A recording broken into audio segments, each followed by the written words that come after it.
Great to see you here again. My name is Luc de Kuster, founder of the Kuster Academy. And in this short video, I will talk about allocating material resources and equipment to activities. When we look at material resources, when I look at it, I make a distinction between material resources and equipment. Although when I look at some project management software, like in Project Libre, there is only a selection between people, work, and materials. Materials relate to items that will be used to create the deliverables, and we also can consider them as consumables. So we are using them to create. We have, for example, a book. When we print a book, we use paper, ink, and other items. And these are the materials that we are using. When we build a concrete road, we use concrete expressed in cubic meters. Once the material resources have been used, they are gone, or better, they are transformed into a deliverable. For example, the book or the road. On the other hand, when we look at allocating equipment, they're not consumables, so they're not the same like materials.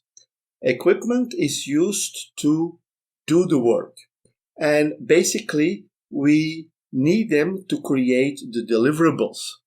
Let's have a look at some examples of equipment. First, we have wrenches and screwdrivers and other tools that we can use to make some mechanical activities.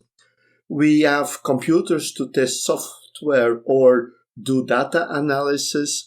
We have airplanes flown by pilots and so on. And we are, in fact, using those. Now, equipment is used by trained, certified, and experienced people.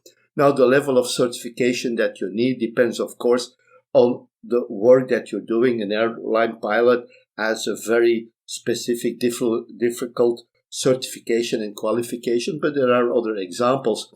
When we go back to creating a book, we need a printer, we need some binding equipment to bring the papers or the pages together.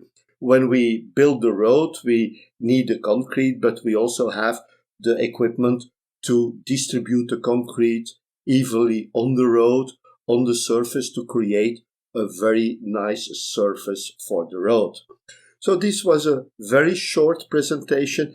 Anyway, don't forget it. Click on the subscribe button, click on the bell button, and every time we have a new video, YouTube will inform you about it. Thank you very much, and bye-bye.